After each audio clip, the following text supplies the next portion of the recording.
Olá pessoal, boa noite, como é que vocês estão? Vamos aguardando aí o pessoal se fazer presente para a gente começar essa nossa live de hoje sobre educação, ensino, homeschooling e o que não te contaram, né, sobre a educação e sobre o homeschooling, tá? Aguardando o pessoal se fazer presente para que a gente possa começar aqui a nossa live, né? Ícaro, presente, Luiz Eduardo, meus queridos e estimados alunos, né? Ícaro e Luiz, meus caros, boa noite. Antes de mais nada, o áudio tá bom para vocês? Eu queria que vocês me dessem esse feedback, se vocês conseguem me ouvir perfeitamente, Ícaro e Luiz Eduardo. A Débora também está presente. Boa noite, Débora. Se um de vocês pudesse me dar o retorno a respeito do áudio, eu vou ficar muito agradecido. Para que vocês me deem esse retorno se o áudio tá de bom som, tá do agrado de vocês. Tranquilo, né, Ícaro? Então, tá tudo certo o áudio. Pois é, Ícaro. O Ícaro tá sempre presente, né? Seja aqui no Instagram, como lá no YouTube. De toda forma, fico muito feliz com sua presença, né? Luiz Eduardo disse que o áudio parece um pouco baixo. Então, talvez se eu falar um pouco mais alto, né, Luiz Eduardo? Eu acho que fique melhor, né? Bom, gente, então, para priorizar, claro, e honrar a presença pontual de vocês, afinal de contas eu havia marcado para 8 horas, 8 horas eu estava aqui me organizando, estava só ajeitando os detalhes finais. Vamos então começar aqui essa nossa live a respeito do educação, homeschooling, conversar um pouco com vocês a respeito das minhas experiências pessoais como professor nessa quase uma década e refletir um pouco especificamente falando sobre a matéria que acabou gerando, acabou motivando essa própria live em si mesma.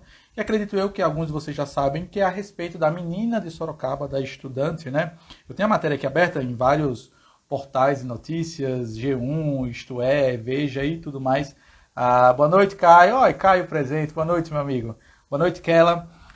A estudante, a adolescente jovem, a jovem no caso, né, de Elisa, o prenome Elisa, de Sorocaba, que fez a maior parte do ensino médio, ou seja, os 3 anos que seriam relativos ou relacionados ao ensino médio, ela fez em casa, né?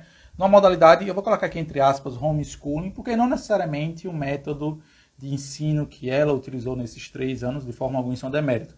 Mas não se caracteriza, pelo menos na minha ótica, um homeschooling. Eu vou explicar sobre isso mais à frente. Mas a informação principal da notícia é que ela conseguiu ser aprovada em 5º lugar no vestibular de engenharia da USP, um dos vestibulares mais difíceis do Brasil. E outro ponto que eu descobri pesquisando um pouco mais sobre a vida da adolescente Elisa é que ela já havia sido aprovada ano passado em 1º lugar no mesmo curso. Tá? Então, para vocês verem, é aquela coisa de que um raio às vezes não cai 2 vezes no mesmo lugar, mas em outras situações a gente tem aí o caso dessa adolescente que foi aprovada em ano passado com 16 anos e agora com 17 anos conseguiu mais uma vez garantir, entre aspas, a sua vaga, conseguiu a aprovação nesse vestibular, que é considerado um dos mais concorridos e um dos mais difíceis do Brasil, né? Bom, e por que nós estamos falando sobre isso? Porque ela entrou com recurso no Poder Judiciário, recurso esse que foi negado, que não concedeu a ela o direito de cursar a universidade. A juíza, na sua sentença, que eu não vou me ater aqui a ler a sentença, mas em brevíssimas palavras, a juíza argumentou que ela, por ser um adolescente, não ter passado pelo sistema tradicional de escolarização ou de educação, como vocês prefiram chamar, também vou falar sobre isso mais adiante, ela não tinha as habilidades sociais necessárias e não tinha, digamos assim, maturidade intelectual para ocupar a vaga que ela mesma havia sido aprovada por conta do Enem. Então essa foi a decisão da juíza e até o momento, por hora, ela não vai ter o direito de ocupar a vaga que ela mesma conquistou participando do Exame Nacional do Ensino Médio, o que por si só já é uma absurdidade. Mas essa notícia chamou a minha atenção porque é algo assim que é objeto do meu interesse, não tão profundo quanto o liberalismo, o socialismo, o capitalismo, mas é algo periférico à minha vida intelectual, no sentido de que eu e a minha esposa mesmo, nós já batemos o martelo a respeito do homeschooling para os nossos futuros filhos, quando Deus nos der essa honra, no sentido de que tanto eu, hoje, como professor há quase uma década, quanto a minha esposa, que também está se enveredando por esse caminho da licenciatura, hoje nós entendemos o quão danoso é o próprio sistema educacional. E é sobre isso que nós vamos conversar aqui na nossa live de hoje, tá, pessoal? Então, feito aqui esse preâmbulo do que motivou essa conversa, vão se assentando, fiquem à vontade, tá, pessoal? E uma observação.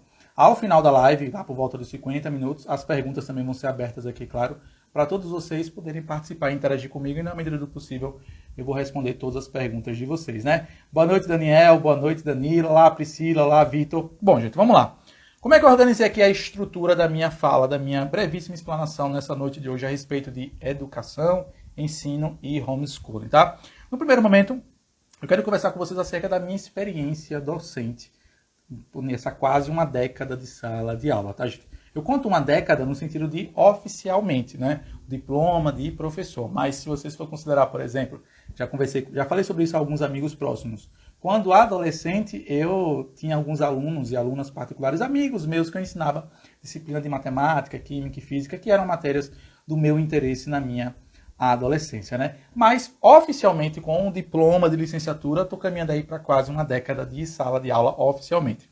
Mas o ponto é, por que eu quero iniciar pelas minhas experiências, resumidamente, é óbvio, profissionais, para que vocês entendam até o ponto que eu quero chegar lá no final, quando eu vim a defender a própria instituição do homeschooling, a sua prática, a sua filosofia de ensino, Muitas pessoas chamam de metodologia, eu prefiro evitar chamar o homeschooling de metodologia, porque é muito mais uma filosofia de vida, especialmente a filosofia de vida familiar. Mas eu vou falar mais sobre isso adiante, tá, gente? Bom, eu entrei na faculdade no ano de 2012 para cursar a licenciatura, um pouco já velho, por assim dizer, mas por consequências da vida, eu só tive a possibilidade de adentrar no curso superior justamente nessa época. Então, há alguns anos atrás, para ser mais exato, no ano de 2012. E minha primeira opção, logo de cara, foi justamente licenciatura em inglês, né? A matéria de língua inglesa era uma das matérias preferidas da minha humilde pessoa quando na escola, seja no fundamental e no ensino médio, então eu pensei, por que não ser um professor de inglês, né? E assim, eu entrei na Universidade Tiradentes, uma universidade particular aqui do estado de Sergipe. Consegui, na época, utilizar a Bolsa do FIES. Minha avó, dona Josefa da Luz Alves, foi a minha fiadora no financiamento estudantil, que Deus a tenha em bom lugar. Mas, adiantando um pouco a história, consegui entrar em determinada data, consegui sair em determinada data, não perdi nenhuma matéria, me formei com uma das médias, a segunda média mais alta da turma. Mas o ponto é, no meu segundo ano de faculdade, surgiu uma oportunidade para estágio na Prefeitura Municipal de Socorro para professor estagiário. E aqui eu já quero deixar logo um ponto muito claro. Professor estagiário é só o título, porque um professor estagiário, ele trabalha tanto e até mais do que um professor efetivo.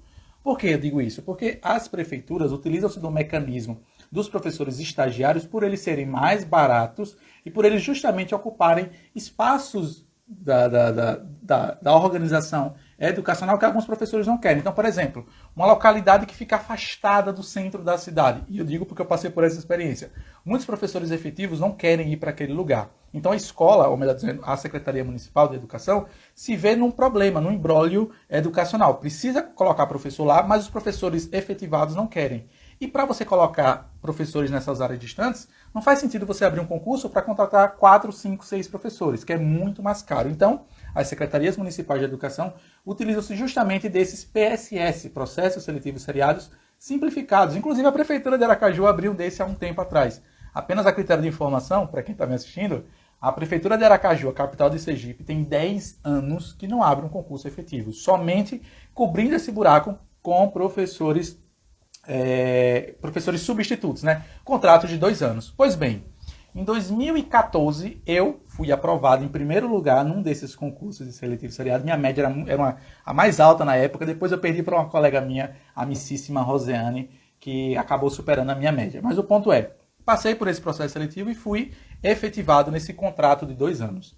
No meu primeiro semestre, eu fui alocado numa escola chamada José do Prado Franco, que fica hoje em Socorro, perto do Shopping Prêmio. Quem mora em Aracaju, quem mora em Socorro, aqui na Grande Aracaju, vai saber o lugar que eu estou falando. Ali por trás do shopping, ou na frente, dependendo do seu ponto de vista, tem uma escola pública chamada José do Prado Franco. E fiquei lá durante os primeiros 6 meses. E por que eu digo lá durante os primeiros 6 meses? Porque já quando eu saí da universidade, né? Lembrando, saí vírgula, né? Eu ainda estava cursando a universidade e eu tinha esse trabalho, esse estágio de professor, que mais uma vez é importante frisar aqui, é nada mais do que um professor. A única coisa que eu não fazia, vírgula, a única coisa que eu não podia fazer era assinar diário.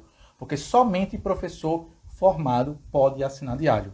tá, gente? Apenas para vocês entenderem. Mas todas as outras funções de organizar a aula, elaborar a prova, ministrar a aula, corrigir prova, botar a nota no sistema, inclusive era eu que botava a nota no diário, eu só não podia assinar o diário era assinado por um professor da coordenação da Secretaria Municipal aqui da cidade de Socorro, né? Ou melhor dizendo, da cidade de Socorro. E aí, logo no meio do ano, no semestre, as notas fecharam da primeira e da segunda unidade. E o que foi que aconteceu? O rendimento dos alunos, né? Afinal de contas, eu, com aquela ânsia de querer salvar o mundo, de querer ensinar inglês a todo mundo, infelizmente, todo mundo sabe, né, gente? O aprendizado de língua, ele demanda um pouco de energia e tudo mais.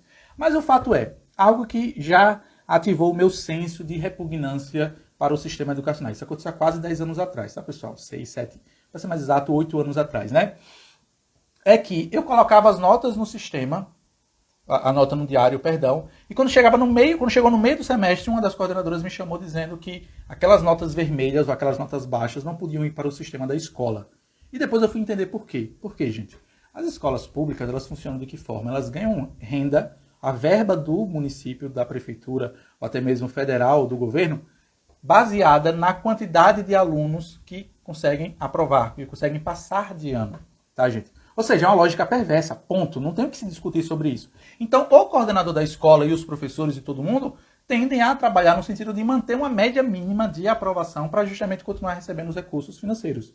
Tá, gente? Só que naquela época eu não sabia disso e nem me ensinaram sobre isso na faculdade. Eu digo isso aqui com convicção porque eu vivi isso e até hoje é assim, tá, pessoal? Deixar claro. Até hoje o sistema educacional brasileiro é dessa forma. As escolas recebem uma verba de acordo com a média dos alunos aprovados. Escolas que têm um rendimento menor da aprovação dos meninos recebem menos dinheiro. Ponto. Basta vocês conversarem com qualquer professor, qualquer diretor, ele vai confirmar isso aqui que eu estou falando. É uma lógica perversa. Pois é, Priscila, é uma safadeza, mas é assim que acontece, tá? Mas voltando. E aí eu cheguei para a coordenadora e falei, eu não vou mudar a nota não, me desculpe, eu não vou fazer isso. O que foi que aconteceu? Passado o meio do ano, ou seja, as férias do meio do ano, a coordenação da Secretaria Municipal de Educação me liga dizendo que eu havia sido alocado em uma outra escola. E lá vai eu me colocar em outra escola, mais afastada ainda daquela primeira que eu estava. E esse processo, pessoal, de realocação da minha pessoa aconteceu pelos próximos 2 anos. Em 2 anos, sendo professor da Secretaria Municipal de Educação e estagiário de Socorro, eu trabalhei em 5 escolas. A cada semestre eles me colocavam na escola. E por que é que eu falei de 5? Porque no final do meu contrato, lembra que eu falei a vocês que o contrato era de 2 anos, a Secretaria Municipal de Educação não podia me demitir, não tinha motivo, porque eu ia lá, trabalhava, ensinava, me esforçava, dava o meu sangue, e minha única reclamação, uma das únicas reclamações era essa, que eu não ia vender o meu conhecimento e mudar a nota de nenhum aluno, aumentar ou aprovar nenhum aluno, sem que eu tivesse ciência de que o básico da língua inglesa ele saberia. E aí, por conta disso, veio essas, entre aspas, punição, ou esse remanejamento da minha posição em outras escolas, tá, gente? Isso em 2 anos eu trabalhei em 5 escolas. Lembra que eu falei que cada semestre eu me colocava em uma escola? E quem mora em Aracaju, ou quem mora aqui em Sergipe, talvez conheça. Eu trabalhei no Marcos Freire, na Piabeta, no Parque dos Faróis e no Conjunto Jardins. Gente, quando eu falo Conjunto Jardins, não é o bairro Jardins, onde tem um shopping Rio Mar, não. Tá, gente? É o o Shopping Jardins, perdão. É o Conjunto Jardins na saída de Aracaju, então é mais distante ainda. E no final desse contrato, eu cheguei a trabalhar até no supletivo, lá no Parque dos Faróis, à noite, ministrando aula à noite. De maneira concomitante, eu achei um trabalho numa escola particular. Não vou citar nomes, não vou cometer esse crime, é óbvio que eu não sou maluco, mas depois eu tive a oportunidade de trabalhar em várias outras escolas particulares, graças a meu bom Deus, pelo meu trabalho que eu acredito ser minimamente decente. E numa dessas escolas particulares, uma das escolas tops de Aracaju, a mesma situação se repetiu. Gente, a mesma situação que eu presenciei na escola pública aconteceu agora na escola particular. Quando chegava no final do ano, a coordenação me chamava com um discurso muito, como é que eu posso dizer? Muito afrodisíaco, que é o mesmo discurso utilizado para todos os professores. Do tipo assim, professor Leonardo Lisboa, tal aluno passou em todas as matérias, só ficou no senhor. O senhor não pode ajudar ele não e tal. Ou seja, gente, esse discurso, ele acaba convencendo o professor iniciante. E me convenceu de certa forma. Só que depois, o que é que você acaba descobrindo? Que isso é uma jogada da coordenação para ir aprovando os alunos em algumas disciplinas. Tá, gente? Quando você vai conversar com um professor que a coordenação dizia que ele tinha passado, era mentira. É aquele convencimento de parte a parte para que cada professor vá aprovando o aluno, ou vá mudando a nota. e vírgula. Aí alguém pode falar, professor, mas o que acontece se você não aprovar? Você pode ser punido, é óbvio, né? Teve algumas vezes que eu disse que não, mas o que é que acontece, gente? A coordenação, ela tem acesso ao seu diário de forma online e ela pode muito bem mudar a sua nota, independente da sua vontade. E era isso que acontecia no ano seguinte, quando um aluno que não sabia nada com nada, não sabia fazer um ó com um copo, aí no ano seguinte ele lá. Gente, eu estou falando de uma escola particular, uma das escolas de elite, e várias escolas que eu trabalhei em Aracaju. Esse é um comportamento, pessoal, que se repete. Não é só de escola pública, não. Então, assim, que vocês entendam que essa experiência que eu estou contando a vocês da escola pública e da particular é a mesma. Só muda, claro, a realidade. Mas seja na escola particular, seja na escola pública, isso acontece, tá, gente? E é triste. E eu conto isso aqui a vocês de coração aberto, para que vocês compreendam um abismo que caminha, para qual caminha a educação em nosso país, tá, gente? Seja na pública ou seja na particular. Na particular, apesar, claro, da qualidade de ensino ser notoriamente melhor, os professores terem mais recursos para poder ministrar suas aulas e organizar projetos, ainda assim, ela é rendida por uma lógica mercantilista, no sentido de que, se o pai paga a mensalidade, se o pai está honrando as mensalidades, é muito difícil que a escola queira perder esse aluno. No sentido de que, se a escola perde aquele aluno, ela perde a renda e, consequentemente, ela não consegue se organizacionar, tá, gente? Isso aqui que eu estou falando pode ser verificado por toda e qualquer pessoa. Olha aqui, Tâmara, minha querida. Tâmara, boa noite. Tâmara acabou de comentar aqui. Tâmara, gente, brevíssimas palavras. Tâmara foi minha amicíssima na faculdade de letras. Ela também é professora de inglês, assim como eu. Ela acabou de confessar aqui, gente. Já passei por isso. E quando não quis fazer o que me pediram, fui demitida. Tá, gente? É isso que acontece. É isso, resumidamente, que acontece com um professor de escola particular que não quer dançar a música do sistema. O sistema que, infelizmente, está corrompido pela própria lógica mercantilista, tá? O meu queridíssimo amigo Caio perguntou qual é o caminho para a mudança. Caio, esse é inclusive o último ponto aqui da live, então peço que você continue e eu vou falar certamente sobre essa questão, tá, gente? Então, fiquem claros sobre isso que eu estou falando, tá, gente? A educação brasileira, ela é pútrefa na pública e na particular. Ponto, tá?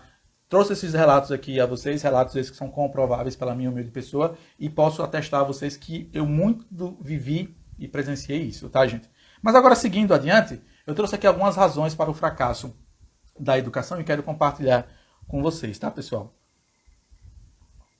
Vamos lá. É importante, primeiro, antes de mais nada, vocês compreenderem que, ao contrário do que a mídia fez parecer, como se a menina aprovada em engenharia com 17 anos na USP, ela fez o homeschooling, que não é um homeschooling bem homeschooling, tá, gente? Porque ela estudou, segundo a própria menina, através de vídeos e textos. Ponto, tá, gente? O homeschooling é algo muito mais profundo que isso, né? Não sei, na minha ótica, pelo pouco que eu já estudei sobre esse assunto, pela, sei lá, meia dúzia de livros que eu li sobre esse assunto, eu não consideraria essa modalidade de ensino que a menina adotou de homeschooling propriamente dito. Mas respeitemos a forma como a mídia, né, noticiou o fato. O ponto é, gente, as pessoas que criticam o homeschooling, ou as pessoas que defendem de maneira aguerrida o sistema de escolarização, gente, lembrando, deixando claro aqui, tá? E aqui eu já quero traçar uma linha, né, divisória entre ensino e educação. Gente, são coisas totalmente distintas, tá, pessoal? Educação, ao meu ver, e eu sempre priorizei isso na minha sala de aula, e eu sempre comprei brigas homéricas com a coordenação nesse sentido, das escolas que eu trabalhei. Educação é função primordial dos pais. Eu, como professor, tenho que ser responsável pelo ensino, transmitir o conteúdo, transmitir a matéria e ponto. Eu não tenho obrigação nenhuma, nem recebo por isso. E não vou conseguir dar conta de educar 50 alunos numa sala de aula. Sendo que se tiver 10 turmas, são 500 alunos. Fora que os meus valores são totalmente distintos dos valores dos pais daqueles meninos. Então como é que eu vou educar os meninos seguindo os meus preceitos, seguindo os meus princípios, por exemplo, cristãos? Eu vou educar um ateu, por exemplo. Percebem que existe aí uma conta que não fecha no próprio sistema de escolarização que nós temos, tá, gente? Então, isso que nós temos na escola hoje é escolarização. A educação, ao meu ver, é função primordial e a primazia dos pais, como sempre foi. Como assim, professor Leonardo? Como sempre foi? Gente, vamos lá. O sistema de educação, eu vou colocar aqui educação, que é essa escola que nós temos, tá, gente? Mas considerem como escolarização. Ele tem pouco mais de 500 anos, como obrigatoriedade. Claro, entre idas e vindas. Aí talvez alguns de vocês estejam se perguntando, tá, professor, mas como era antes desse 1500 aí, por exemplo, né? E eu vou trazer aqui o nome do indivíduo que inaugurou essa obrigatoriedade da escolarização da educação. Gente, antes de 1500, ou seja, antes da Reforma Protestante, vamos colocar aqui a partir do ano 1 de Cristo, se você quiser contar anos antes, ou seja, séculos e milênios antes de Cristo, a educação era basicamente concedida a ela, né, transmitida a ela pelos pais, mediante os valores e mediante um ofício. Né? Então, por exemplo, se você era um pai, a própria história de Jesus Cristo é uma prova disso aqui, né, gente? Qual era a profissão de Jesus Cristo antes dele sair de casa e pregar a palavra junto com seus apóstolos para as pessoas que o seguiam? Ele era carpinteiro. E por que ele era carpinteiro? Porque seu pai, José, o sagrado, o santo, também era carpinteiro. Então era assim que funcionava, entre aspas, a educação naquela época, né? Antes da escola, antes das faculdades, né, gente? Os pais, né, educavam os seus filhos com seus valores, em princípio, de acordo com o que ele acreditava, e transmitia a ele um ofício, uma profissão, para que ele conseguisse se desenvolver na vida e, claro, e conquistar seus próprios sonhos, seus próprios anseios e desejos e ambições, tá, gente? Esse modo, essa metodologia de educação, durou, pessoal, durante séculos e milênios. Bastemos que vocês se lembrem do seguinte, pessoal. A própria palavra escola, para que vocês entendam como a escola não começou como obrigatoriedade, é do grego ócio, escoler, ou seja, é ficar sem fazer nada. Tanto é verdade que a academia dos filósofos gregos, né, especialmente Platão, Aristóteles, Sócrates e tantos outros, elas eram opcional, pois os adultos iam até lá quando não tinham nada mais para fazer, justamente para aprender. E lá estavam os filósofos gregos fazendo as suas exegeses, compartilhando o seu conhecimento para aquelas pessoas que queriam aprender. Não existia um diploma, gente. Não existe uma pessoa que é formada na academia de Sócrates. Não tinha um diploma, gente. Você ia lá porque você queria. E os professores, os filósofos naquela época, eles recebiam de acordo com a quantidade de alunos que eles conseguiam conquistar para o seu liceu, tá, gente? Liceu era como se fosse aquelas salas de aula ao ar livre, que até hoje, inclusive, algumas persistem, mesmo com as intempéries do tempo lá na Grécia ou na Roma, como vocês prefiram chamar, tá, gente? E esse processo de educação, ele foi assim durante séculos e milênios, pessoal. Esse processo de educação da família transmitindo valores e transmitindo um ofício para os seus filhos, tá, gente? Claro, passando mais alguns anos, quando o cristianismo se tornou a religião predominante na Europa, o cristianismo, né, ou melhor dizendo, as grandes mentes pensantes do cristianismo, perceberam que eles deviam justamente criar alguns espaços educacionais para, antes de mais nada, né, formar um clero qualificado para que tivessem um bom conhecimento a respeito das escrituras sagradas e que, claro, para que pudessem transmitir as mesmas escrituras sagradas para as pessoas e para evangelizar outras nações. Afinal de contas, esse é um dos preceitos primordiais do próprio cristianismo, né, gente? Ide e levar a palavra de Deus ao maior número de pessoas, ao maior número de nações, né, gente? Então, a universidade, inclusive, apesar dos revolucionários, dessa galera progressista ir contra a universidade, muitos deles ignoram que a própria instituição de universidade, ela nasce no seio da Igreja Católica. Como eu estou dizendo, o seu aperfeiçoamento se dá por conta da própria Igreja Católica em si mesma, tá, gente? Isso nós estamos falando aí séculos depois dos gregos, até chegar na data, ou melhor dizendo, no século XVI, que é justamente onde há um rompimento, né? Para quem me acompanha aqui talvez saiba, sou católico, apostólico romano, e se tiver algum protestante aqui me assistindo, vou ter que falar aqui do Lutero, né, e de como os protestantes tiveram um papel, ao meu ver, indecoroso na obrigatoriedade do sistema educacional que nós temos hoje, ou da escolarização, tá, pessoal? Por volta do século XVI, Martinho Lutero se revolta contra a igreja, na tal chamada Reforma Protestante ou Revolução Protestante, se vocês preferirem, eu prefiro chamar Revolução Protestante, e ele acaba escrevendo as suas teses contra a Igreja Católica. Concordo que naquela época a Igreja Católica estava envolta à corrupção e tudo mais, mas discordo totalmente do método que o Martinho Lutero utilizou para levar isso a público no sentido de querer construir uma nova igreja, né? A gente sabe que a Igreja Católica, desde que ela existe, desde o ano 1, antes mesmo da própria igreja primitiva, a Igreja Católica sempre foi envolta de problemas e isso, ao meu ver, só torna a história da Igreja Católica cada vez mais bela. Pois bem, adiantando um pouco, Lutero, ele não consegue ser, digamos assim, bem aceito em algumas regiões católicas que não levaram muito a sério as suas teses contra, ou melhor dizendo, a favor da reforma do clero, a favor da reforma da Igreja Católica, e ele vai para outras regiões da Europa levar as suas ideias, tá, pessoal? E é necessário pontuar o seguinte, tá, gente? Nós estamos falando de uma época onde tínhamos regimes absolutistas, sim. Só que esses regimes absolutistas, os reis, eles eram católicos, eles estavam submetidos ao poder divino.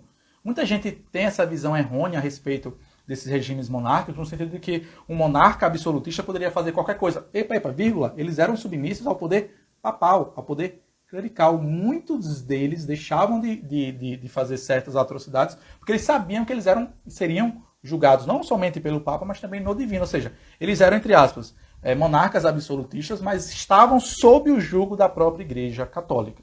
Tá, gente? É importante deixar isso aqui bem claro. Abrir aqui esse parênteses.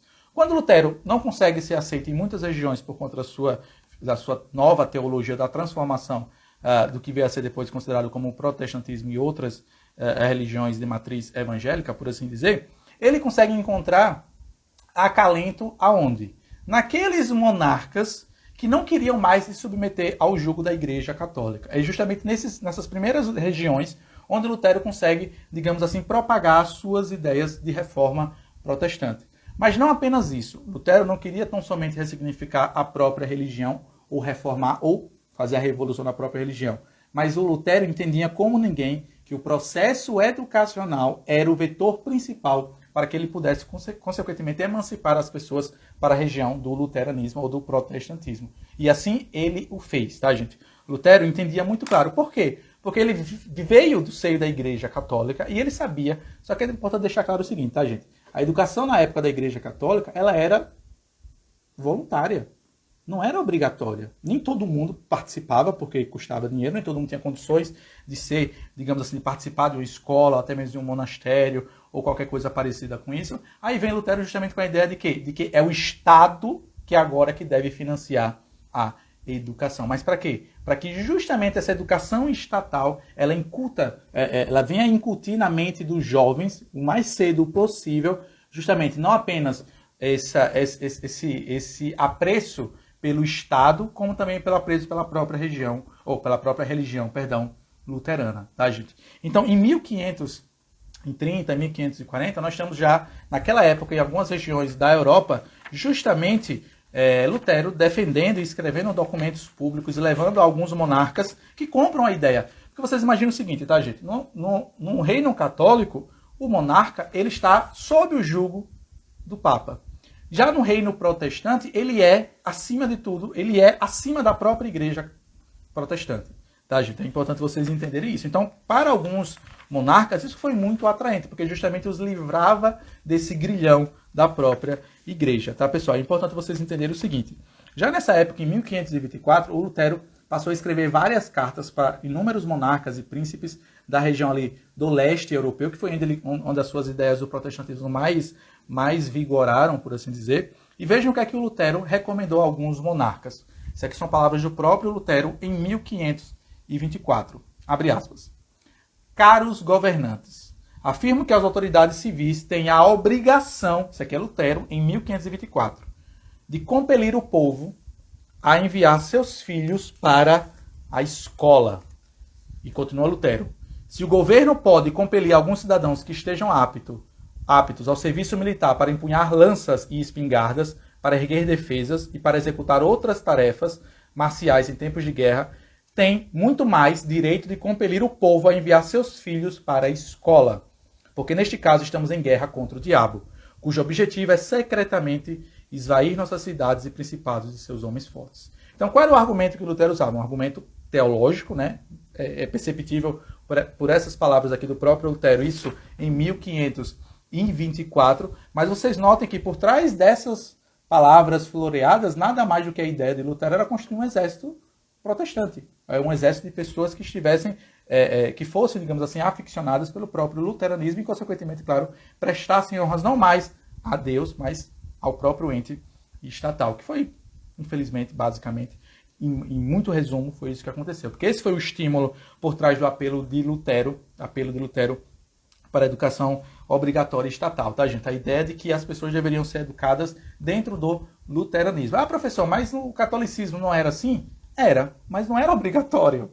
Você participava de um monastério ou por livre e espontânea vontade, ou se você tivesse a vocação e algum padre, algum bispo quisesse fazer, digamos assim, as honras financeiras para que você pudesse se tornar ou seguir a vida clerical. A Igreja Católica não tinha essa questão de imposição ou obrigatoriedade de pertencer à própria educação católica, no sentido dos espaços educacionais católicos, tá, gente? Era voluntário, tá?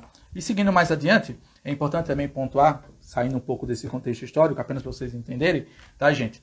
Quer dizer, só para concluir, perdão, nos séculos seguintes, outros monarcas foram comprando essas ideias do Lutero. E sabe quem foi o primeiro déspota a comprar essa ideia? Justamente entre aspas, o governo prussiano, um dos governos mais tirânicos e despóticos da época. Isso no século XVI, porque ele viu justamente nesse argumento do Lutero a oportunidade que ele queria de justamente incutir na mente das pessoas o amor ao seu próprio ser, ao próprio Estado. E, consequentemente, outras revoluções foram comprando essa mesma ideia da obrigatoriedade da educação. A própria Revolução Francesa, 2 séculos depois, foi o marco inicial, a pedra fundamental, a base para a educação obrigatória na França. Porque Napoleão já entendia que a educação era fundamental para justamente manter as pessoas louvando a si mesmo e o seu próprio poder. Tá, gente? Então, observem o seguinte, a educação, tal como nós temos hoje, começou por conta de processos de déspotas, seja no governo prussiano, seja nos monarcas que compraram a ideia de Lutero da obrigatoriedade da educação, seja a própria Revolução Francesa. E quer ver algo curioso que o próprio Murray Newton Hofbauer fala aqui nesse livro, Educação Livre e Obrigatória, que eu recomendo a todos vocês, mas observem o seguinte, vocês que me assistem, quem mais é a favor da educação obrigatória, senão os tirânicos, os regimes socialistas, comunistas e nazistas? Notem que todos esses têm algo em comum. Eles odeiam a ideia da educação livre. Eles odeiam a ideia da educação proveniente da própria família, do seio familiar. Então, assim, é uma coisa apenas para vocês refletirem sobre isso, para vocês entenderem que se posicionar a favor do homeschooling é ir contra automaticamente todas essas ideias totalitárias e genocidas em si mesmo, tá, gente? E outra coisa também que se perdeu com o passar do tempo, e aí eu caminho aqui para um pouco mais da metade da nossa live, é a questão do próprio ensino e educação, né, gente? Eu estou na sala de aula, eu fiz uma faculdade, e eu sou de um tempo, por exemplo, onde o aluno, quando desrespeitava o professor, ele já apanhava, antes de sair da escola ele já apanhava, ou melhor dizendo, né? Antes de chegar em casa ele já ia apanhando no caminho. Hoje em dia é o contrário. Sabe aquela charge que todo mundo já deve ter visto, do pai pedindo explicação ao professor porque é que seu filho tirou nota baixa? É justamente isso que acontece. Porque como a educação se tornou algo mercantilista, automaticamente o professor acabou perdendo cada vez mais a sua autoridade. E hoje em dia, como os pais não querem mais ter, e aqui eu falo isso com toda a convicção, como os pais hoje em dia não querem se dar o trabalho, né, de educar os seus filhos, eles transferem esse processo educacional para quem? Para a escola. Tanto é verdade que muitas escolas usam qual slogan? Educar para a cidadania, educar para formar cidadãos. Não, primeiro já está errado. Já está errado usar a palavra educar, já está errado usar a palavra cidadania, porque o que é cidadania? Os revolucionários franceses jacobinos, eles se diziam como sendo cidadãos do mundo, e fizeram o que fizeram. Né? Aí você tem uma escola, inclusive assim, até escola católica, escola confessional usa esse slogan, educar para a vida, educar para a cidadania. Primeiro, educar é função primordial dos pais. A escola deve se ater ao ensino, mas cada vez mais, por conta de pedagogos, de coordenadores, de cursos de licenciatura, de professores, diretores, todo mundo vai acabando se vendendo ao sistema, a escola deixa de fazer a sua principal função, que é ensinar, tenta educar, não consegue nem educar e tampouco ensinar, que é basicamente isso que acontece no sistema educacional como todo, no sistema de escolarização. Outro ponto que muitas pessoas não atentam é a configuração do espaço escolar que nós temos hoje. Vocês, jovens, talvez que me assistam, já perceberam, já pararam para analisar que é fazendo referência às fábricas, e isso não é gratuito, isso é proposital. A escola, tal como nós conhecemos, a estrutura dela foi montada no período da Revolução Industrial. Por quê? De maneira muito resumida. Naquela época, os pais precisavam ter certeza que seus filhos estavam em segurança para poderem trabalhar, para poderem continuar no trabalho e ter as suas horas extenuantes de trabalho e tudo mais, de labor. E um monarca, ou melhor dizendo, um desses políticos, teve a ideia genial de construir espaços para que as crianças pudessem passar um tempo enquanto seus pais estivessem trabalhando e ter certeza que suas crianças estavam num lugar seguro.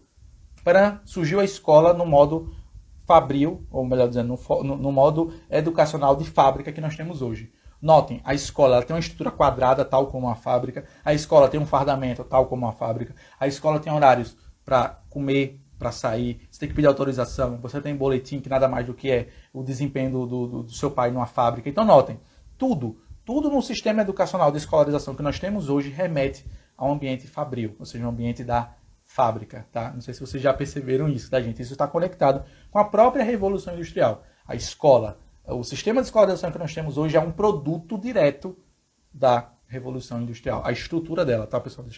Deixando bem claro aqui, tá? Então, por conta de cada vez mais que os pais vão se abstendo de educar os seus próprios filhos, a escola vai tomando para si essa responsabilidade.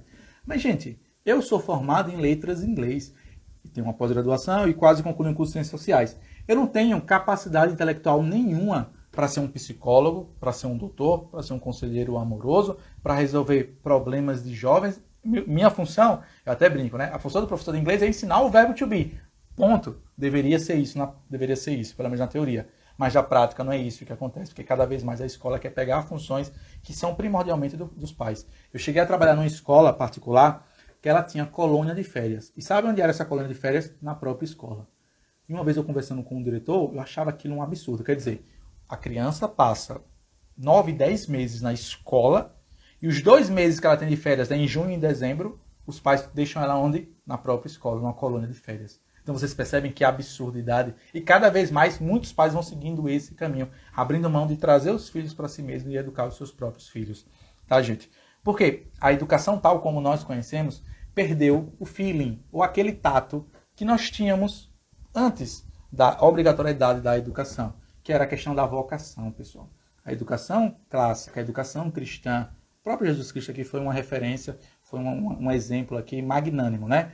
Jesus Cristo seguiu a carreira profissional do seu pai, de São José. E assim era durante muito tempo. Gente, a escola tal como nós temos hoje está se lixando para a sua vocação. Ela quer que você tire nota boa para passar no Enem, para entrar na universidade, para ganhar dinheiro. Gente, mas eu pergunto a vocês, é o dinheiro que move o mundo? Pode até ser, mas é o dinheiro que vai mover a sua vida pessoal? Você vai vender a sua alma por alguns valores, ou por algumas moedas, enfim, você vai vender o futuro da sua própria vida, a satisfação pessoal, para ganhar dinheiro? Não é melhor você seguir aquela sua vocação, aquele seu talento, aquele seu dom na sua infância, na sua adolescência que você descobriu e ganhar, mesmo que pouco, até porque pouco e muito vai depender do ponto de vista de cada um e de como é o seu estilo de vida, né, gente? Mas note que não é isso que a gente aprende na escola. A escola justamente destrói isso. A escola não está preocupada em aprimorar a sua vocação e exercitar a sua vocação. Pelo contrário, a escola está preocupada em destruir a sua vocação, pois acaba justamente por padronizar todo mundo em busca de uma nota no Enem. Quem foi um aluno presencial,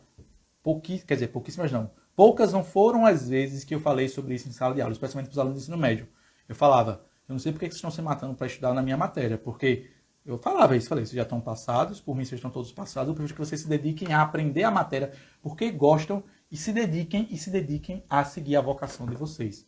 Porque não vendam-se por um curso de medicina, por um curso de engenharia, achando que o dinheiro vai levar a algum lugar. Até pode levar a algum lugar, mas se está disposto a corromper a sua alma, a sua vida, para ganhar dinheiro, não é melhor muito mais você ganhar aquilo suficiente para você ter uma vida agradável, mas seguir a sua vocação, seguir o seu dom, seguir o seu talento? Eu hoje sou muito feliz sendo professor porque eu estou naquilo que eu amo. Apesar de me afastar e caminhar cada vez mais para sair do sistema educacional. E hoje, felizmente, eu consigo sobreviver e ganhar muito bem, na medida do possível, sem precisar me render a esse sistema educacional de ter que aprovar aluno automaticamente, ou até mesmo ficar levando carão de pai ou de mãe, porque o aluno ou o filho dele não está se esforçando na disciplina, tá, pessoal? Então, pensem nisso, tá, gente? Não percam seu tempo estudando para tirar 10 numa escola que não vai servir para nada essa nota. É melhor muito mais. Esse é meu conselho a vocês. Vocês focarem na sua vocação, no seu talento, e tentar viver disso, e tentar trabalhar com isso, e tentar seguir a sua vida, seguindo o seu próprio sonho, tá, gente? A própria corrupção também, tá, gente? O próprio Enem, gente, vamos ser sinceros. Essa é uma prova, a menina que foi aprovada em 5º lugar em engenharia na USP, é uma prova de que o Enem é só uma barreira facilmente transponível por qualquer pessoa que não esteja presa a esse sistema, tá, gente? Notem isso. A menina estudou 3 anos, o equivalente ao ensino médio, em casa, sozinha, sem professor particular, sem tutor, apenas com vídeos online e textos. E passou em 5º lugar em engenharia na USP, um dos cursos mais difíceis. Então notem que a barreira criada pelo ente estatal para dizer quem pode ou não pode cursar uma faculdade foi transponida, ela foi passada, ela foi superada, ela foi suprimida por uma jovem que não se rendeu ao sistema, uma jovem que estudou sozinha. E, gente, aqui é outra coisa também que eu tenho que falar. Pessoal, o ensino médio é nada mais do que uma puxação de ego de professores, de coordenadores, de escola, do próprio sistema educacional, de alguns cursos chamados elite. Por quê? A nossa mente, pessoal, isso já foi comprovado através de estudos neurológicos. Ela é como um HD, ela vai armazenando espaço, tá? Quem estudou um pouco de biologia sabe, vai entender o que eu estou falando.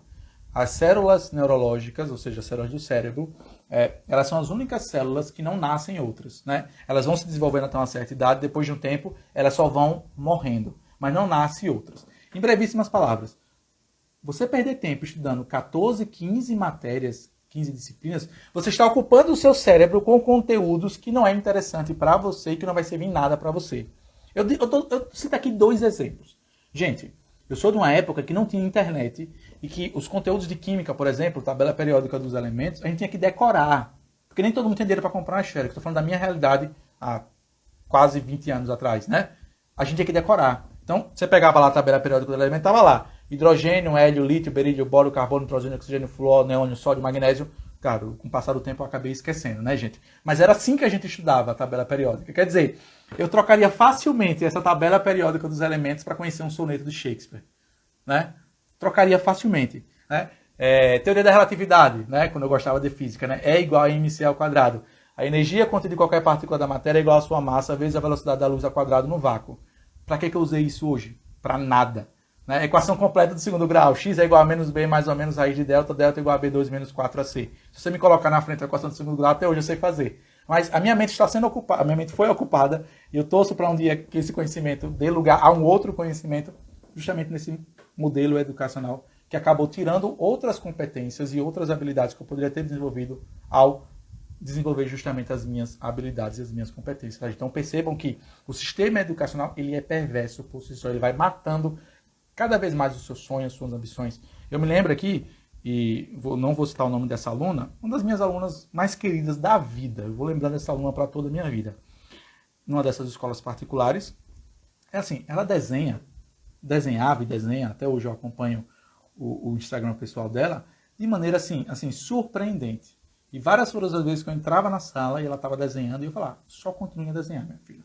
Só continue a desenhar. Você quer a nota? Eu vou lhe dar a nota média aqui para você passar, porque eu preciso lhe dar alguma nota aqui. Eu preciso fazer uma prova, mas tenha certeza que no que depender de mim, eu quero que você seja uma desenhista de primeira mão. E ela estava lá, e ela, às vezes ela confessava comigo, a gente conversava sobre isso depois da aula. Professor, eu estou aqui na escola porque eu sou obrigado pelos meus pais, mas o que eu queria era estar desenhando e praticando a minha arte. Mas não, a escola obriga um aluno a fazer parte no sistema para aprender 14, 15 matérias, sendo que aquele jovem que já tem o seu talento poderia simplesmente aperfeiçoar o seu talento, né? O seu desenho, né, gente? Então, muitas das informações que a gente aprende na escola, a gente não leva para lugar nenhum. Diferente do homeschooling, por exemplo, que é uma educação voltada para um ofício, para uma vocação, para um trabalho, né? Não dizendo que a educação profissionalizante é melhor do que essa outra. Não, o ponto é, tá, gente? O foco do homeschooling, da filosofia do homeschooling, é educar para que o jovem seja pleno em si mesmo em qualquer atividade laboral que ele quiser exercer e não ficar preso tão somente ao próprio sistema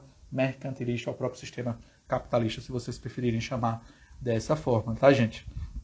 E ponto número 4, quarto e último ponto aqui, tá, gente? Eu não sei quanto tempo de live tem, vou pedir a minha esposa, 45 minutos? Perfeito, tá, gente? Pessoal, vocês estão acompanhando a live, eu vou abrir aqui para perguntas, tá, gente? Porque eu já estou caminhando para o final, mas eu queria saber se vocês estão gostando da live, tá, pessoal? E, por favor, já podem enviar suas perguntas que nos próximos aqui 10, 15 minutos eu vou concluir e vou ter o maior prazer de responder as perguntas de todos vocês, né?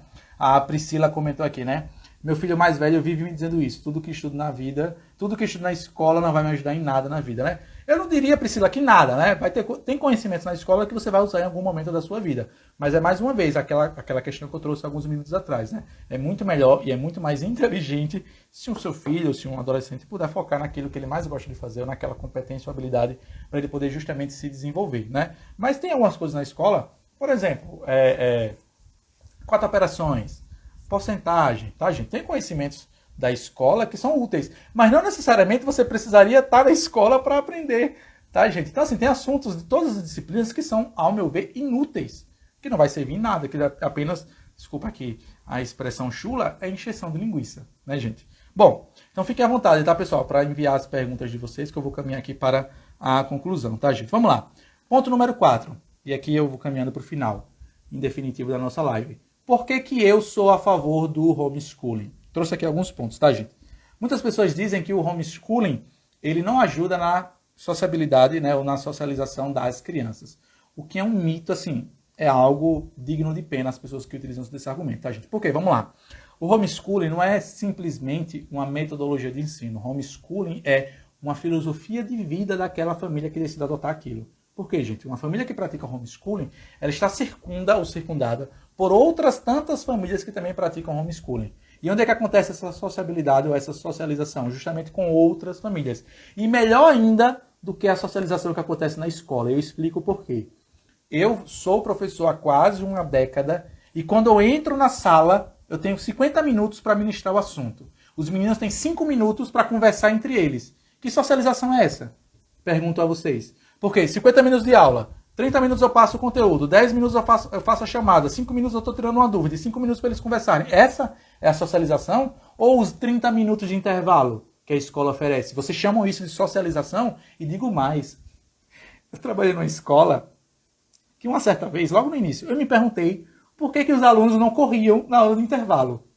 Porque eu lembro quando eu era guri, que o que a gente mais queria quando desse intervalo tocar, é primeiro que a gente já saía correndo da sala de aula para brincar e conseguir um lugar e comprar um lanche e tudo mais. E aí, eu conversando depois tal, com os próprios meninos, falo, professor, aqui na escola é proibido correr. Aí eu, mas por que é proibido correr? Não, porque teve um aluno que correu, caiu e se machucou.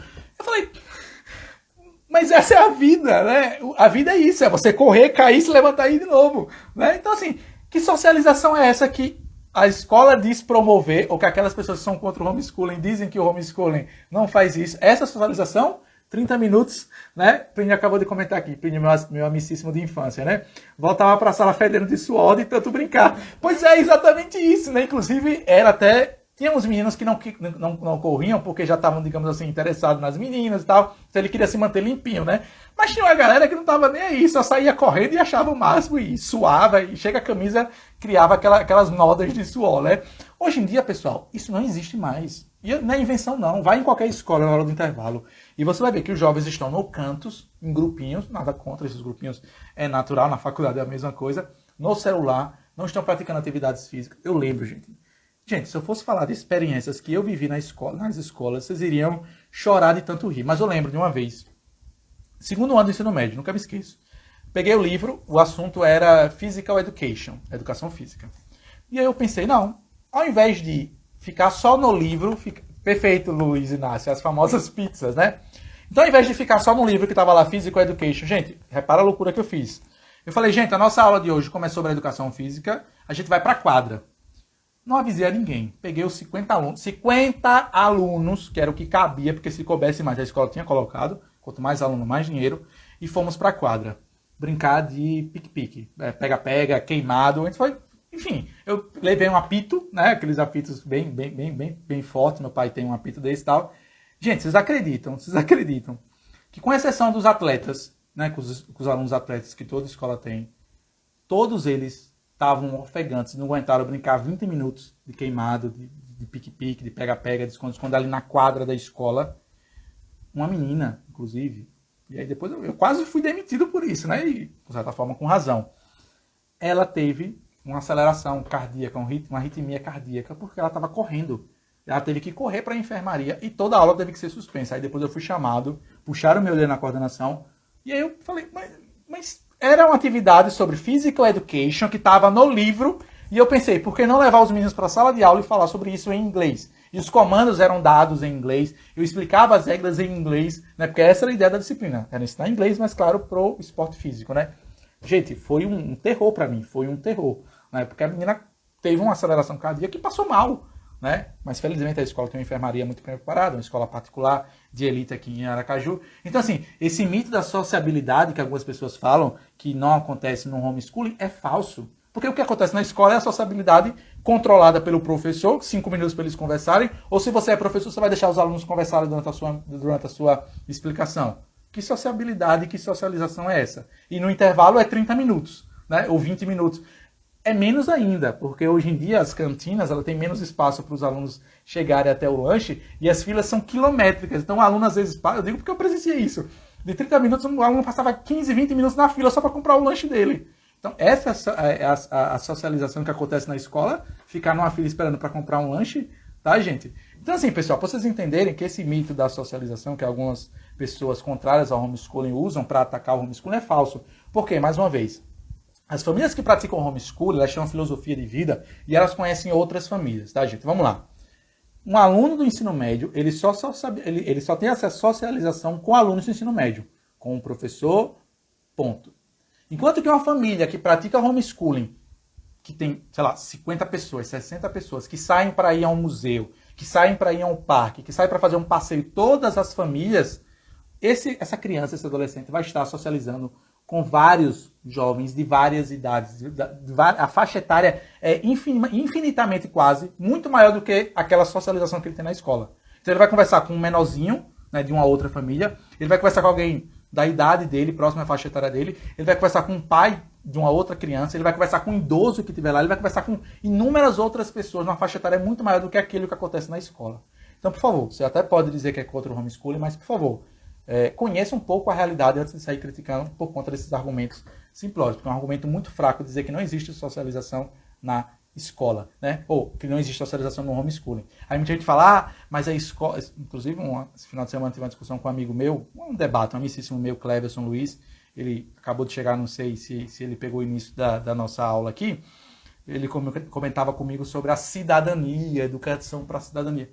Qual é a educação para a cidadania que nós temos hoje na nossa escola? Os jovens cada vez mais depressivos, os jovens cada vez mais com diagnóstico de TDAH, de transtorno de déficit de atenção, os jovens cada vez mais deprimentes e tristes e não conseguindo se colocar ou encontrar o seu lugar no mundo. Essa é a cidadania que a escola está ensinando? Desculpem. Numa sala com 50 alunos, eu digo por experiência própria, poucas não foram as vezes que eu ouvi lamúrias e lamentos de alunos por conta de estarem presos àquele próprio sistema educacional. Tá, gente? Então, fica aqui a reflexão a respeito disso, tá, pessoal? Um outro ponto. A doutrinação, pessoal. Existe. Aquelas pessoas que dizem que não existe doutrinação na escola, especialmente professores, ou são professores que doutrinam, ponto, tá, gente? Que não assumem a doutrinação que existe na escola, no ambiente de escolarização, tá, pessoal? Alguém pode falar, mas vai ter a doutrinação no homeschooling. Mas peraí, foi eu que coloquei esse guri no mundo, eu e minha esposa, um exemplo aqui hipotético. Fomos nós que demos o suor do nosso trabalho para sustentar esse menino. Se alguém tem direito divino de doutrinar esse menino, sou eu. E qual é a doutrinação que eu me refiro aqui? Que esse menino aprenda os valores cuja qual eu acredito serem importantes e que ele aprenda os conteúdos que eu acredito serem mais importantes. Porque, gente, existe uma hierarquia de conhecimento.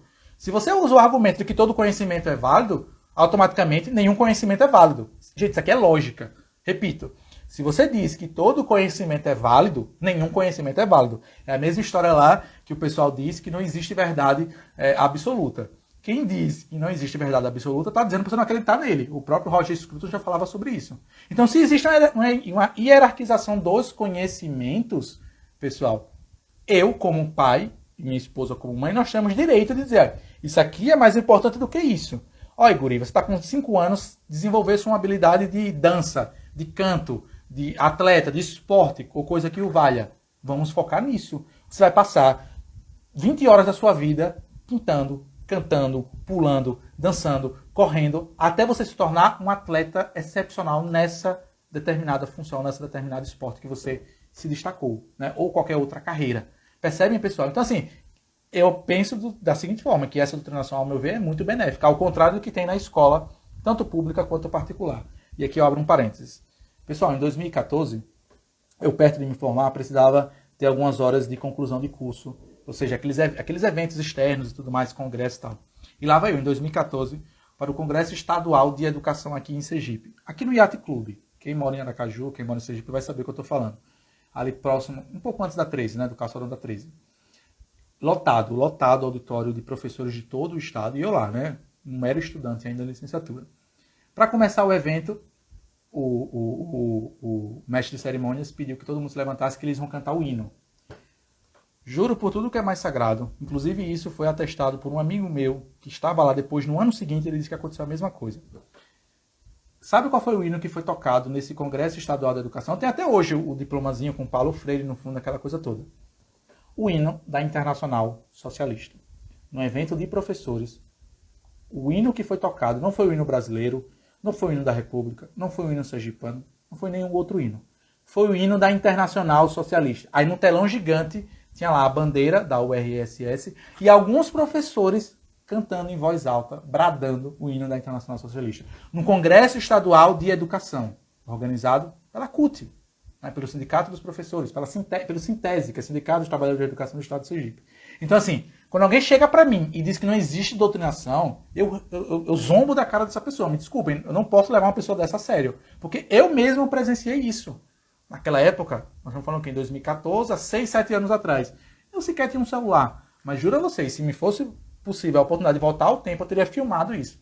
Mas Deus é justo. Um ano depois, eu contando essa história, um amigo meu que duvidou, ele foi para esse mesmo congresso e ele mesmo comentou: Léo, eu duvidei de você, mas aconteceu de novo aquilo que você havia me contado.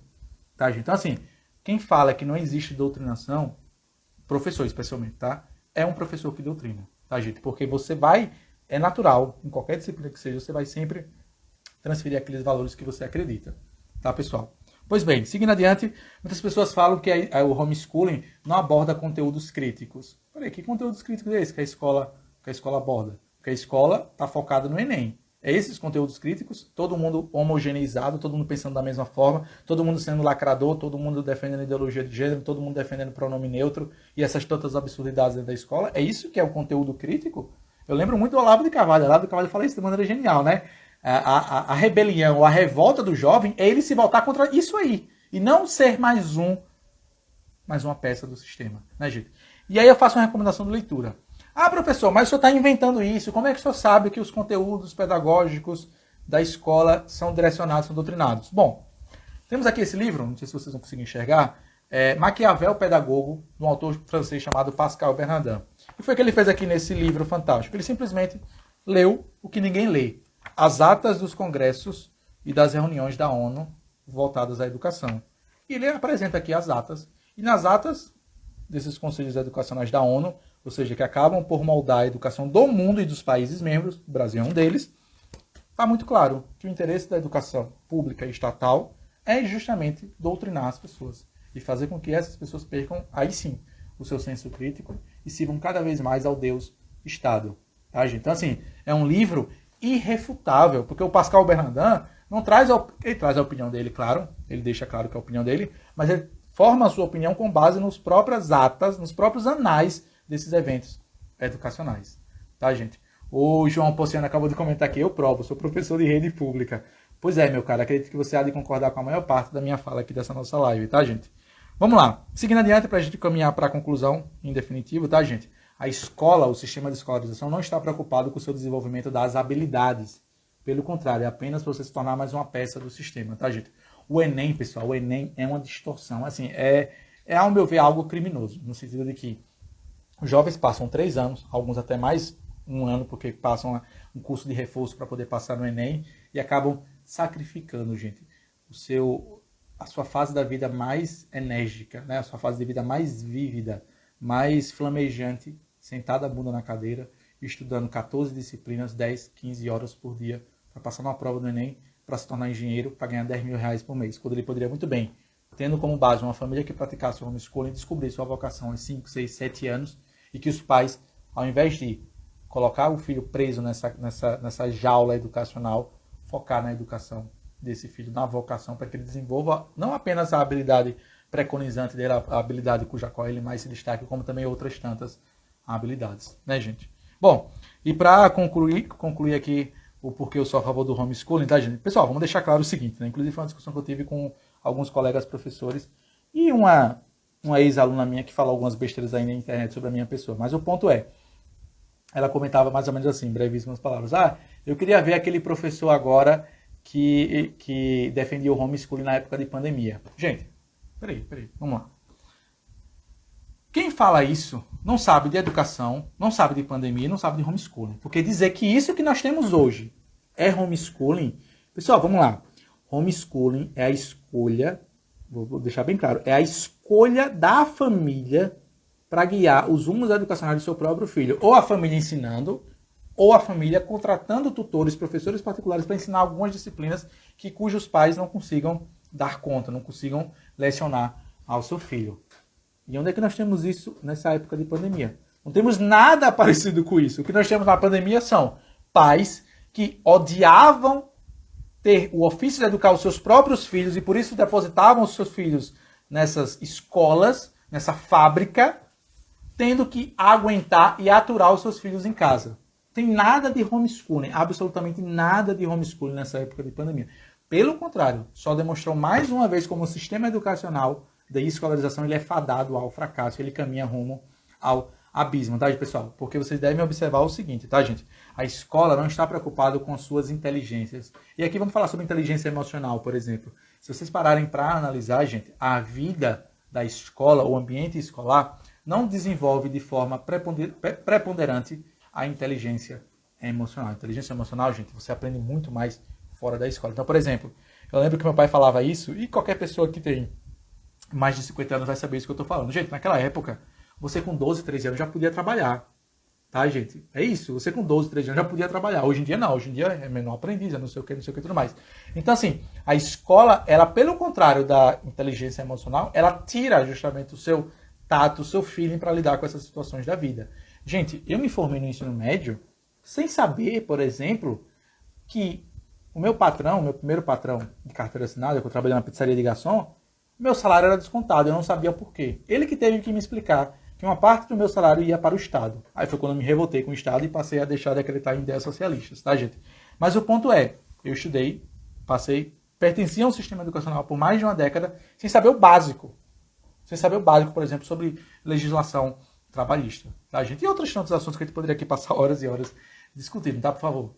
Pessoal, então, assim, entendam o seguinte, tá, gente? Que a escola, nessa época de pandemia, ou melhor dizendo, né, a pandemia veio a provar mais uma vez, apenas mais uma pá de cal no próprio sistema educacional, tá, gente? Que muitos pais estão refletindo e compreendendo que a educação em si não funciona e é um faz de conta, tá, gente? Bom, pessoal, e as considerações finais que eu dou seriam as seguintes, de maneira muito breve, tá, gente? Espero que vocês tenham entendido qual foi a lógica dessa live, né? E fazendo aqui um apanhado, falei sobre a estudante de engenharia, né? Falei sobre algumas experiências docentes minhas, tanto escola pública quanto escola particular. Falei sobre algumas razões para o fracasso da educação. Agora há pouco, alguns minutos atrás, falei sobre algumas razões que me motivam a ser a favor do homeschooling, né? Inclusive muitas pessoas falam, mas o senhor é professor e é a favor do homeschooling. Esse é o motivo principal do porquê eu sou a favor do homeschooling. Ponto. Os outros são acréscimos, são adendos, são apêndices, mas o principal motivo pelo qual eu sou a favor do homeschooling é porque eu sou professor há quase uma década em escola pública, escola particular, até mesmo ensino universitário, que eu tive a oportunidade de lecionar num curso de pós-graduação, e eu vi e vejo até hoje como é o próprio sistema educacional. Um conto de fadas, um faz de conta, tá? Eu não sei se o Caio está aí presente, o Caio Vanderlei, meu amicíssimo, perguntou qual seria a solução, tá, gente? Eu digo o seguinte, a solução é trabalhar cada vez mais, cada um no seu quadrado, cada um no seu universo, cada um na sua família, de forma a evitar enviar os seus filhos para essa cadeia, para essa tortura que é o sistema educacional, tá, gente? O que eu quero dizer com isso é, deixando claro, a educação, ou melhor dizendo, o homeschooling não é para todo mundo, ponto. E nenhuma família homeschooling quer obrigar outra família homeschooling a fazê-lo. Ponto, gente. Essa é a discussão talvez central aqui dessa nossa live. Você nunca viu uma família homeschooling dizendo que todas as famílias do Brasil têm que praticar homeschooling. Não. O que as famílias homeschooling tão somente querem é o seu direito, o direito inalienável delas de educar os seus próprios filhos. E a isso elas devem ter direito. Ponto. Porque muito mais do que o Estado ter direito sobre a vida de uma criança, é da família. E se a família quiser que esse guri passe 10 horas desenhando, rabiscando, riscando a parede, é da família. Ponto final. O Estado não tem que se meter nisso. O Estado é um auxiliar, sim. Mas a primazia, a função de educar, de direcionar, de guiar os rumos educacionais da criança é dos pais. Agora, se os pais não quiserem tomar para si essa responsabilidade, tudo bem.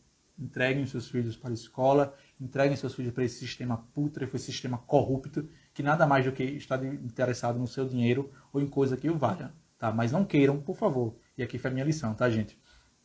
dizer que uma família homeschooling não pode praticar o homeschooling. Ela pode. Se alguém tem direito sobre a vida daquelas crianças, sobre o futuro daquelas crianças, é a família, é o pai e a mãe, tá, gente? Porque o Plínio acabou de comentar aqui, né, gente? Muitos professores, Plínio, têm esse pensamento, mas se todo mundo fizer homeschooling, vai acabar o professor. Peraí, primeiro que nem todo mundo vai fazer homeschooling.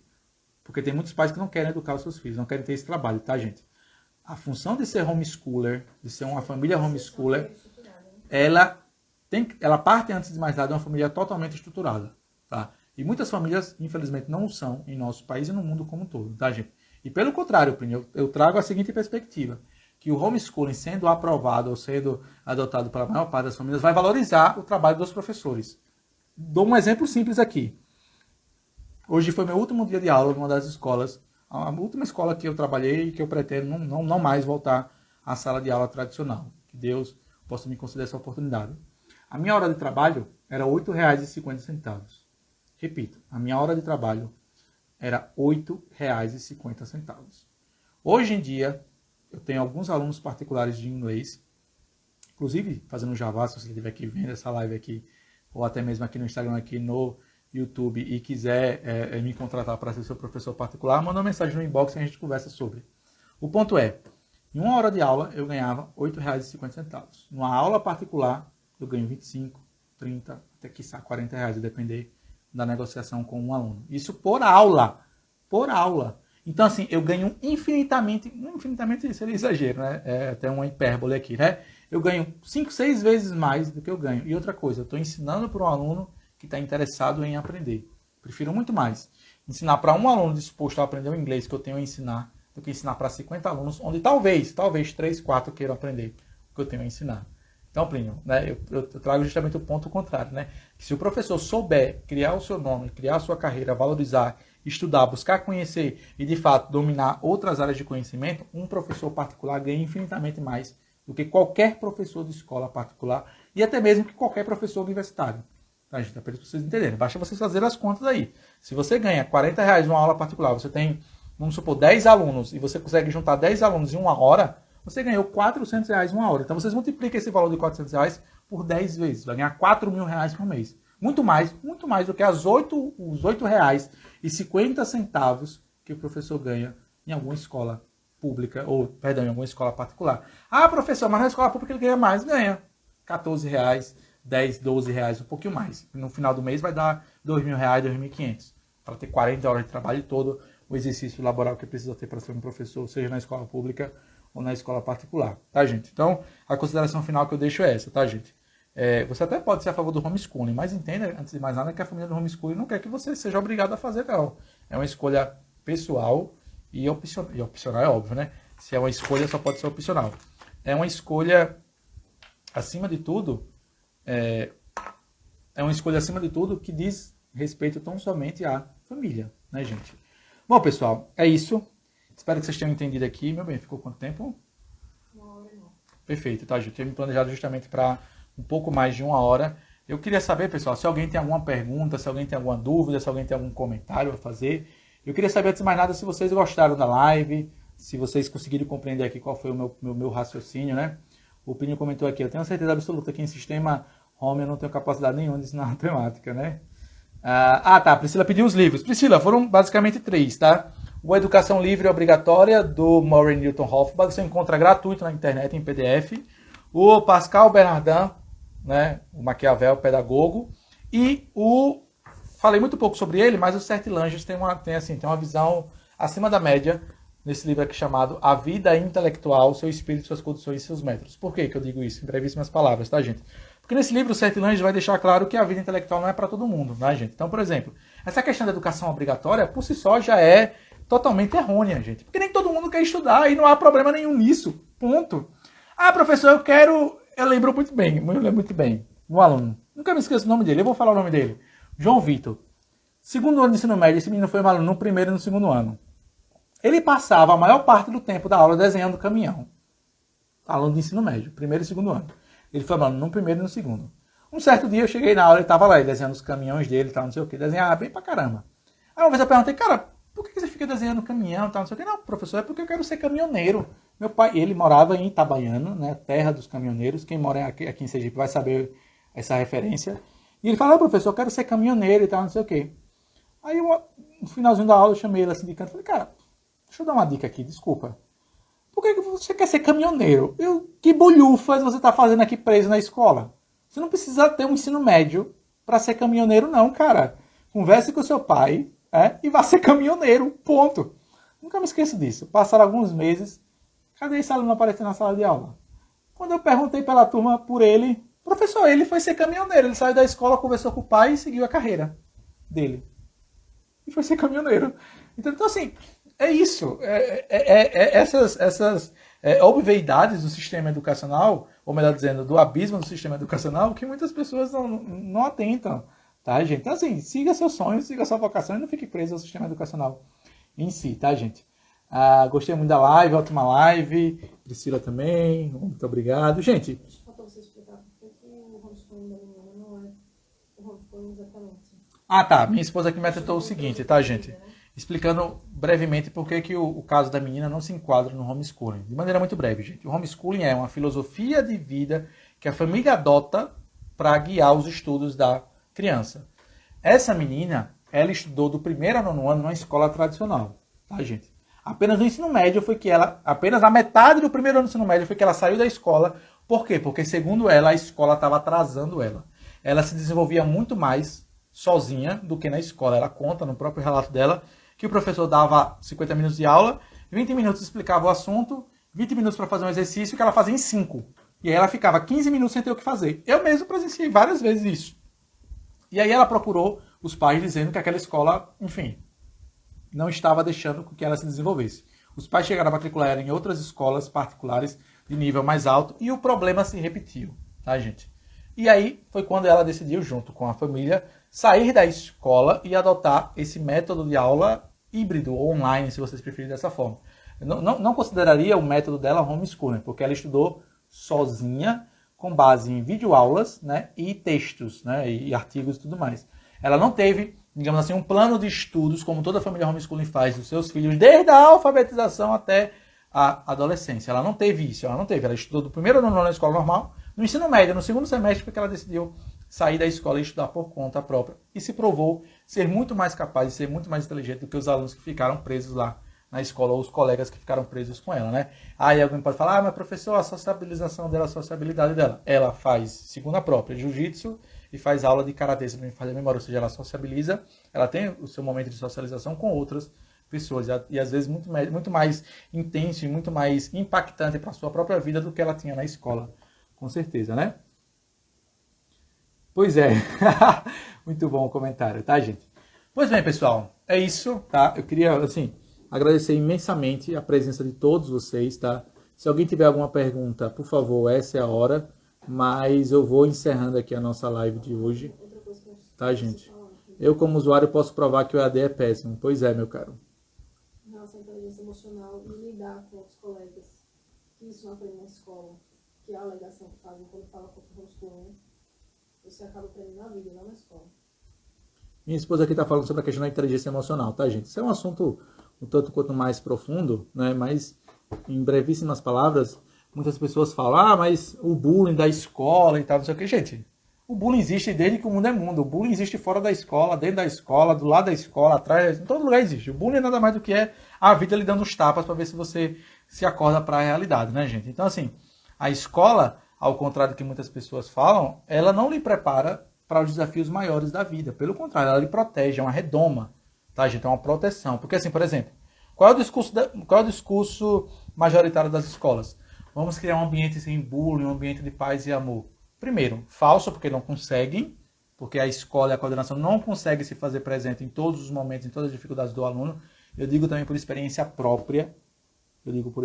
Eu quase, em uma determinada oportunidade, perdi um dos empregos da escola que eu trabalhava, porque eu e a minha esposa, nós nos apiedamos de uma aluna minha que era maltratada e sofria bullying constantemente dos seus colegas por ser diferente. Eu era o único professor naquela época, naquela situação, que deu os braços para essa menina, que estendeu as mãos. Minha esposa também me ajudou, e depois de um tempo, outros relatos foram se desenvolvendo acerca dessa história, mas o fato é, essa ideia de se criar, da escola ser digamos assim, um vetor para, digamos assim, o desenvolvimento da inteligência emocional, não é 100% verdade. Em alguns casos pode até atrapalhar.